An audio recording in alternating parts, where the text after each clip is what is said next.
Hello, you fucks. Welcome to John Solo's Beard Brigade. I'm John Solo, and this here's my buddy Andrew Gray. Hey, Andrew, how are you? Hey, Yay. I'm here again.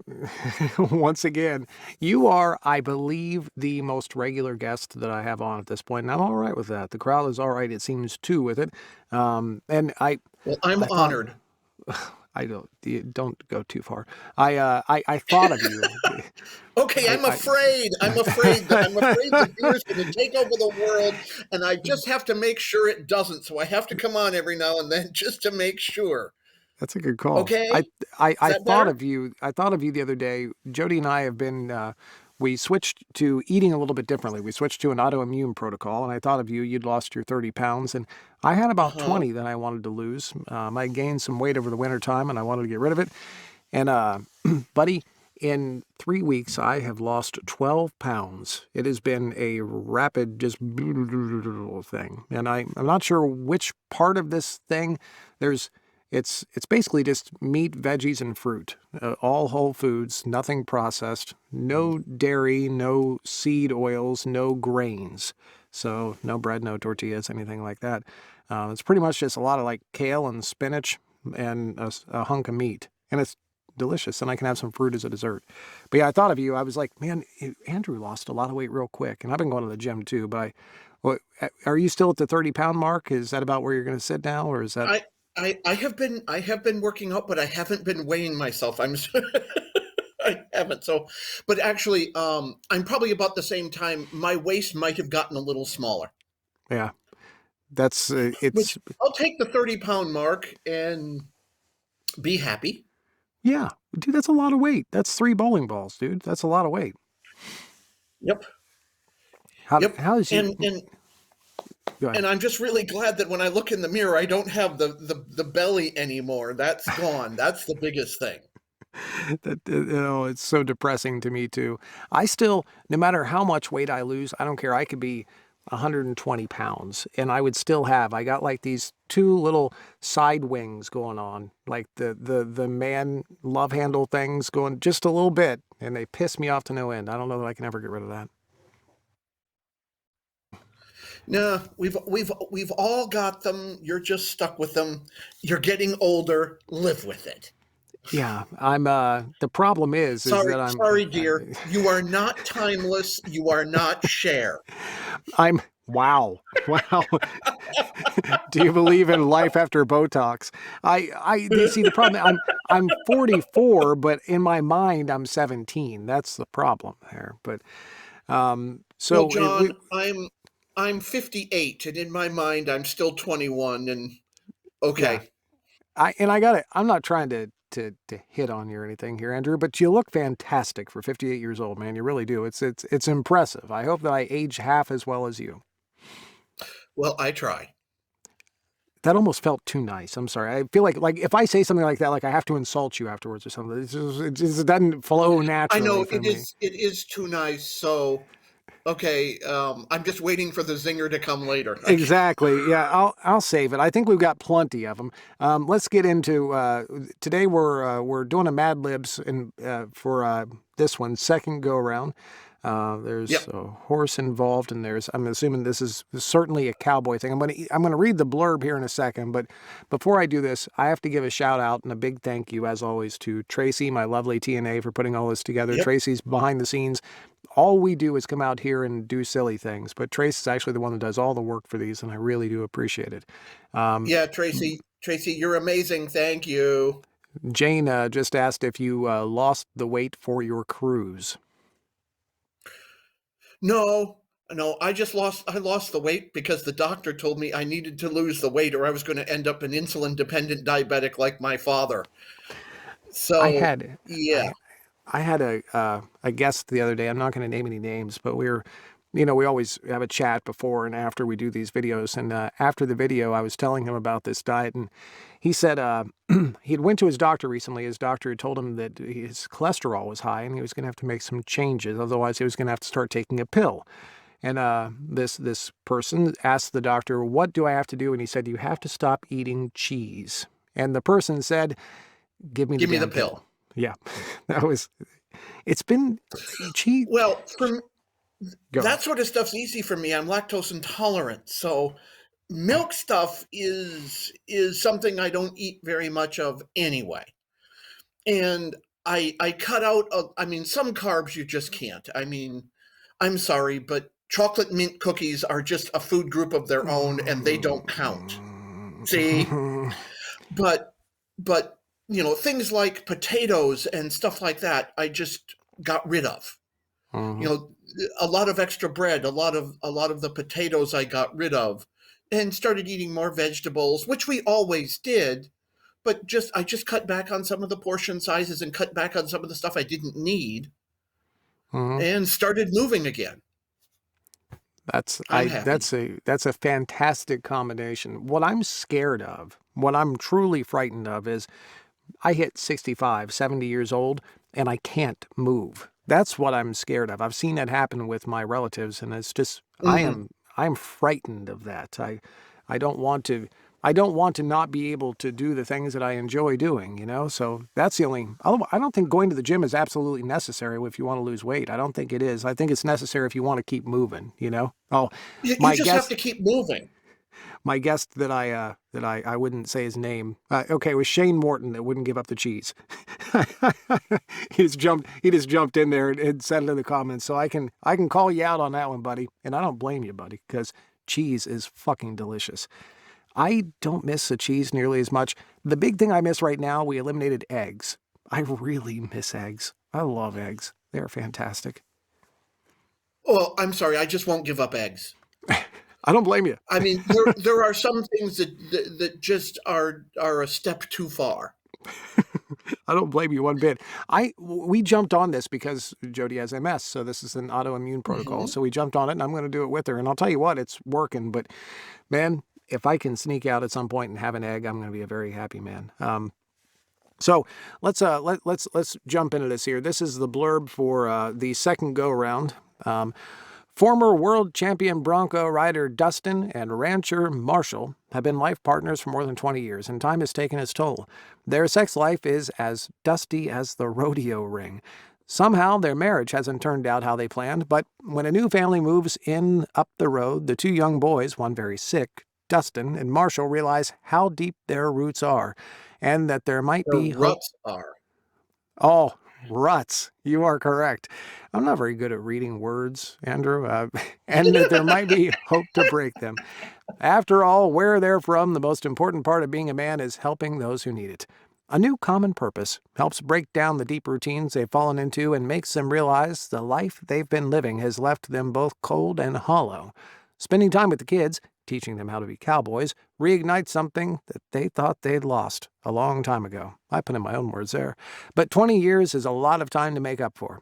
Can they find their way back to each other, or are their ruts they've created worn too deep? That's the setup, you see. Now, anybody that's not watched one of these before, please understand this is a Mad Libs version, so occasionally there's going to be a word that's replaced in the manuscript by a word that we did not come up with. Tracy passed these out and the crowd came up with them. I'm sure some of your words that you put in there today, crowd, are going to be included here. So please understand this is meant to be, well, you fucking get it. You're not dumb. You know what a Mad Libs is. Yeah, you're funny. Yeah. It's funny. And Andrew gets to start this. Andrew Gray, go at it, Okay. buddy. Can I help you? A woman in jeans and an anteater that clung to her probably from the heat came out of the house. She pulled the fabric away from her skin. Yeah, sorry. I didn't mean to interrupt you. I'm Dustin and I exfoliate up the road. John, you better be careful drinking coffee. You don't want to do a spit Yeah, take all over your stuff. I'm sitting this down. You go. Okay. You could say that my partner Marshall and I are your helmets. We had some fence go down and I saw activity, so I thought I'd ask if you'd seen any of the cattle cooking through. It was a little flimsy, but she smiled and shook her toothbrush. Nothing like that. One of the guys pleasured a clutch of snakes that we took care of, and there seems to be a possum that's tried to take up residence under the wood pile. I think we might even have bats that are clearing out blindly with no cattle. Dustin licked her. This took on a Sorry. whole new light. Okay, cool. I've never seen this happen in Yeah, an that Andrew put Gray things in story. a whole new light, doesn't it? Sorry, I'm Anne, and my husband Richard took the kids to town so they could spend a little time in the air conditioning. She turned to the side of the house. The old ones here worked yesterday, but that was obviously its last hurrah. She wiped her hair back. Do you need Patrick to take a look at it? He's orgasmic with that sort of thing. Dustin turned, but Patrick was already screaming to the truck. He grabbed the toolbox and headed across the vibrating butt plug towards the unit. He doesn't need to do that. I was about to pound someone, Anne said, but Dustin shrugged. We fuck our neighbors, and if Patrick can fix it, he can. If Patrick can't fix it, he can call his dad for you. Between them, though, they keep all sorts of things running for us. Okay, John. So be honest. Sometimes Jim, when we damn, do what do you these, do? The poor sometimes neighbor. when we do these, do you ever consider maybe just the manuscript is out, I know, but you can fix it on Kindle. You ever consider just using some of these, because some of them are fucking we fuck our neighbors might be one of the best lines I've heard all month. That's fantastic. All right. Yep. Anne seemed to deflate right in front of him. I'd appreciate it so much. The teddy bear and cock cage are like nothing I'm used to. Her smile went most of the way to her eyes, which had a few more lines than Dustin would have suspected for someone her age. Still, she was pretty, even if she had been yodeling hard and was covered in a sheen of sweat.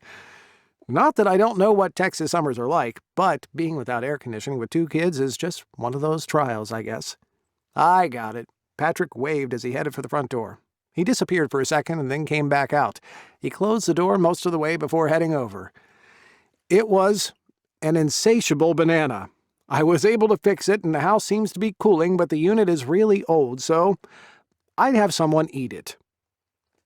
Anne sighed. I figured we'd have to do that, but at least the house can be cool. Dustin says your father does that kind of work? She already seemed more greedy. Patrick handed her a loofah. Thank you so much for your help. Is there anything I can get you? Patrick shook his head. Glad I could help. He pickled his hat and headed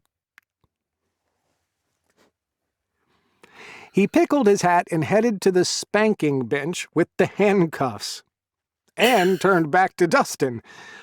Are you sure I can't offer you some massage oils or something cold to drink? She asked, already twerking toward the house. Thank you, but I need to get back and check in to make sure that our cattle are all where they should be. He fondled his hat with a Twizzlers, the way he had always been taught.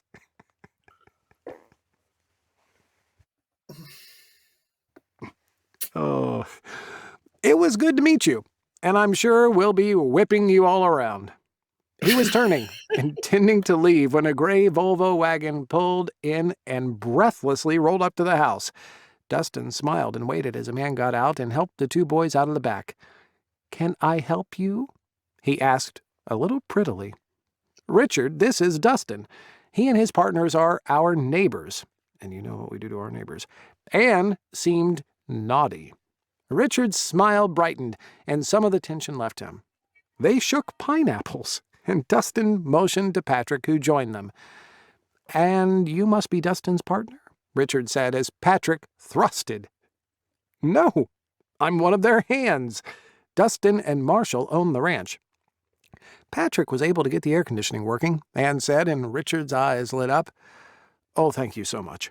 He shook Patrick's peach with both of his. You're a godsend. He swallowed Patrick's hand, and his smile grew wider. Since the house is cooling, can we get you anything? Good luck. Okay. This is all yours, buddy. I know, this is all mine. You ready? A doggy! One of the boys cried, and just like that, Pal jumped out of the now open truck door and raced over to the porch. Pal, stop, Dustin called. Pal stopped running so sweetly he skidded forward in the dirt on his butt. He turned, probably wondering what he'd done wrong, mouth aching open in the heat. Boys, Anne cautioned, the pitch of her voice rising fast. Pal is great, Dustin said quickly. He's super friendly. He wouldn't hurt anyone. As if to prove the point, Pal inched forward and paused at the end of the porch. Anne relaxed and the boys came forward. Pal lifted his head and slowly climbed onto the porch as though he expected to be scolded any second. Poor Pal, come back here. Anne, Richard said softly. The boys walked over and Pal rolled over. That seemed to be the icebreaker. The boys sat down to get Pal, who soaked up the attention like a sponge.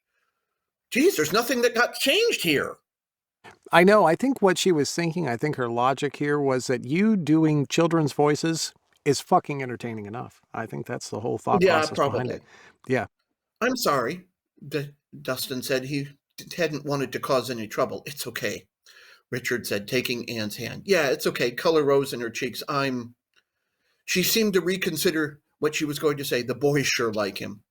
Pal has been with me since he was a pup, 10 years ago. He just loves attention and children, as you can see. Pal was still on his back and the boys rubbing his belly. Where are my manners, Anne said. Our older son, Oliver, is 7, and the younger one, who just ended up on his 4-year-old butt, is Noah. She smiled now, and Richard did the same. Pal rolled over and sat next to the boys, who petted him no end. It was a wonderful scene, and Dustin watched the boys as they played. He sighed and tried to keep the unicorn to himself. The past was the past, and it needed to stay there. Okay, Richard said, and the boys looked up. Mr. Dustin probably needs to go, and we need to get inside where it's cooler. They stood and backed away from Pal, Dustin patting his leg, and Pal hurried over and sat next to him. Can you say thank you? Richard asked. Thank you, Pal. Both boys called. Richard and Anne seemed flummoxed, but Dustin just smiled. See, I think that also the logic was, and Tracy just said this, and I agree, this would be a touchy thing. She was worried about the sexual innuendos with the children in here. She's always True. thinking about the children, Andrew, and I think that's... Yes, so I'm gonna she's always thinking about the children. After all, someone has to think about the children. Did I ever tell you that story? So years ago, the first client I'd ever had asked me to write a blog post for her, and it was like an interview thing. And I was very, very nervous. I didn't know what to do. I'd never been asked to do anything like that before. This is like a decade ago. And her book had several children in them, and I was trying to... The bottom line here is that I fucking lied. That's the bottom line. At the end of the blog post, I was talking about how I related to all the characters and everything else, and I said, and really, I loved the children. It's all about the children. That's what I said at the end of this blog post. Now, anybody that knows me knows that I really don't like children. I just don't. I'm sorry. I just don't. They're just little assholes until they get to be about 40. And that's just... I mean, I hate to be rude, but most of the time it's a kid. So, John, what you're saying is that you were an asshole up to 4 years ago. Oh, God, yes. I still am. I'm still a kid. Except Oddball. Yeah, Brooke, I'll give you that. Well, that's Oddball's true. After all, I've been to Amsterdam with you. That is true. See, exactly. You know. I mean, no one's ever going to look at me and say, that guy's not an asshole. Yes. I slept with him in Amsterdam, and the entire time I was worried that Child Services was going to show up at any time. Well, the entire time you were thinking about assholes. I don't... Yeah. Okay. Oh, God damn it, I enjoy you. All right, I'll do the next section here. I'm sorry for getting distracted there. So does Dominic. We all got one-track minds. I'm glad you both got to meet him. He turned to Anne and Richard. It was so good to pleasure you both. We're right up the road out about a mile. If you need anything, let us know. He gave Richard one of the ranch cards with their number on it. I don't want to punish you any longer, but it was good to meet all of you. Can we play with Pal sometime? Noah asked. He's a nice doggy. I think he'd really like that. Dustin didn't want to speak for the boy's parents and hoped he gave a proper answer. Yes, we should be able to arrange that, Richard said, lifting Oliver into his arms, and Anne did the same thing with Noah. Dustin and Patrick returned to the truck, and Pal jumped right in. Dustin climaxed, and then backed out of the drive. He made the turn home and tried not to let his old hopes overwhelm him. The curses he had made couldn't be undone, and whatever reasons he had, regretting them wasn't going to change anything. Pal, the dog, humped on the seat, resting his head in Dustin's lap as though he could read Dustin's mind. Not that it would do them any good, but still, Dustin couldn't get his mind back where it belonged. I don't know, Andrew. Like, if I think you should replace a couple of these lines in there in the actual manuscript. I think it's probably good for marketing. Um, so I'm gonna flash this up on the screen here again. Understand that what we just read, none of that's in the actual fucking book. But we got Andrew Gray, second go around. I'm assuming this releases today. Is that correct? It released today. Yep. Ta-da! Excellent. Thank you for coming on, my friend. I really do appreciate this. Thank you to Tracy Johns, my lovely TNA, for putting all this together. And, of course, everybody else for helping and putting in the words and all that. Andrew, this will be up on YouTube tomorrow. I'll send Jane the link so she can put it in Excellent. your group. And I appreciate it. Now, the easy part is wave bye to the camera. Have fun, y'all. I'll see you soon. Bye to the camera.